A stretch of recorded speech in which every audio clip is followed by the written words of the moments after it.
Are you doing HIIT wrong? So when we're talking HIIT, we're talking high intensity interval training, and it's known as the quote unquote mother of will burn fat. And there's some proof that that's true. But if you're doing it wrong, your results actually may be less than you need and deserve and may backfire on you. Let me explain. So with high intensity interval training, a lot of people get this wrong. Now, there's plenty of research that looks at women in postmenopause. One of the biggest challenges that many of us face is whether you gain weight or not, a lot of women redistribute weight to the belly after estrogen drops off. We have a problem with cortisol and insulin, and when they team up, they're belly fat bullies. Actually, they result in deposits of belly fat here. So you lose that hourglass shape if you had it.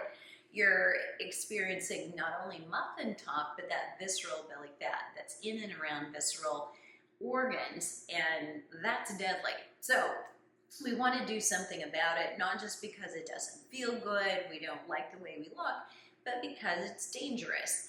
So here's the truth about high intensity interval training. What a lot of people do and what they started to do was something like Tabata, which is 20 seconds of really hard and 10 seconds of easy recovery, and repeating that 8 times. It's a 4-minute cycle.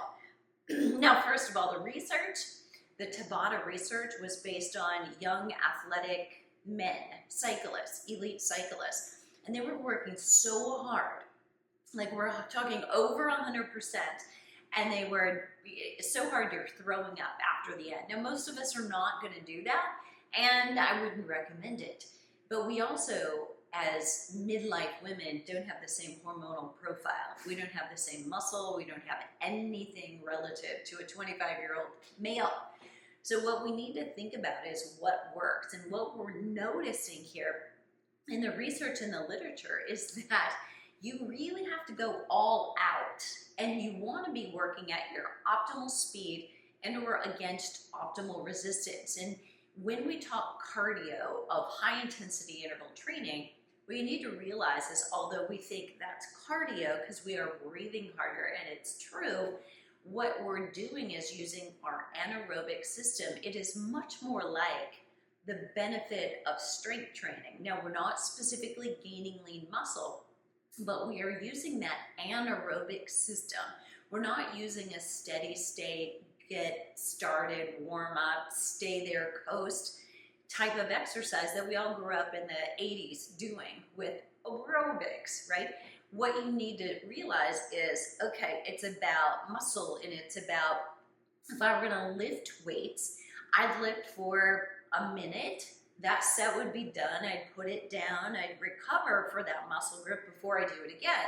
Similarly, with high intensity interval training, you should be doing the exact same thing, meaning reaching that close to fatigue. I can't go anymore.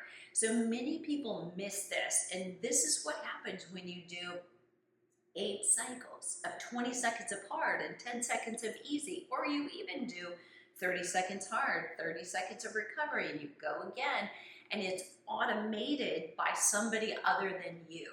That's the problem. So here's what research shows now for what we call high intensity repeat training, that really what you want to do is go all out, somewhere between 20 to 30 seconds, or even 30 seconds to a minute. But after that, we start to get into aerobic intervals. We're not wanting to do that. For females in midlife, we want high intensity interval training. I know you're hearing a lot about zone 2, but that's not necessarily what we're talking about today, and it's not necessarily what women need most. We're already really good at going for a long period of time and dipping into our fat stores for energy during exercise. What we need to do is focus on how do we get really breathless completely, and then recover completely and do it again. If you were going to go to the gym and do strength training, you would probably do a minimum of 3 sets. Ideally, you might do 4 and you might do 5. And when you do high intensity interval training, you want to be doing something similar. You want to be doing at least 4 repeats if you can fit time in to do that, 5 or 6, and realize that when you can't, say you're climbing up a hill and you're running up that, when you can't get to the same height, the same level on the hill as you did when you first got warmed up and started, then you're done. The quality of your repeats is done. But the most important thing to remember is that if you want those high intensity interval training intervals to really work for you, is you need to get completely breathless. You don't just go for 20 seconds and call it a day and then recover. What's going to happen is you won't be working at your highest capacity. And the truth is that's the missing link for most women, whether you're on a rowing machine, you're on an elliptical, you're on a spin bike, or you are on your feet running or power walking up a hill. Doesn't matter what your mode of exercise is. You can be in a swimming pool if you want to, swimming or walking. And all of those things still need to be done to a point of breathlessness. So what you want to do, once you've done that, you've gone all out, you're finished, then you recover until you need to. So you take as long as you need to, even up to 3 minutes. Now, the more fit you are, the less likely you're going to need 3 minutes to do it. But you want that heart rate to come down, and here's your gauge. You can close your mouth and breathe through your nose. If that's not true, you're not quite recovered. And it won't benefit you just to simply start again because your timer or the instructor or trainer is telling you to, because you won't go as fast, you won't go as hard or against as much resistance or make it as high up that hill if you're not recovered. So it's really important that you realize we all get in the best physical condition if we work to our speed potential or against our resistance potential, and it is not just okay for you to recover fully, it actually gives you the most benefit if you recover fully. So what that does is tells you when you're watching interval training or using something as motivation, you may have to hit pause if you're not quite recovered yet. Now, are you ready to go again if you are completely breathing through your nose? Yes. So you might be ready before the next person is, but it's not going to harm your results if you rest a little bit longer. Fresh is good. And realize that 4 to 6 intervals is a fantastic level. You're not necessarily going to get more fit if you do 10 or you try to do 15, but you may risk injury. So the more tired we get, the more exhausted, our reaction skills get a little sloppy. Females who've lost estrogen are more prone to injury because our ligaments and tendons, that connective tissue around joints, is a little less resilient. So treat it well. Pay attention when you get sloppy and tired. Call it a day because you've done the best possible work. I hope that was helpful and you understand what is high intensity interval training. If you have questions, drop them down below.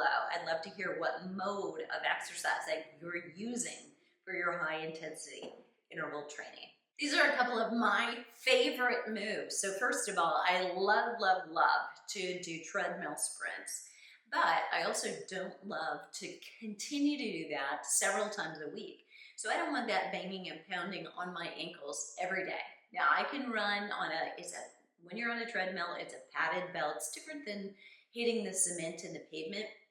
But I also have years of experience as a runner, and I want to protect my ankles. We're all more vulnerable to that ankle joint becoming problematic as we age than anything else. So I also love to get in a swimming pool. Even if you're not good at it, it can actually become an interval if you're working your way as fast as possible. So just even one length of the pool. Generally, that's somewhere around 20 seconds, a little faster, a little slower. It's enough, and then recover completely. I also love to do just intervals with body weight and squat jumps. Simple moves that jumping jacks, but moving them laterally. So just standing still not necessarily going to be an interval for me, but if I can move them side to side and do a shuffle, you're moving your body through space as well as resisting gravity. That may be something that works for you. So let me know what mode you love. Don't forget to subscribe, and if you want to be notified when a new video drops, hit the bell.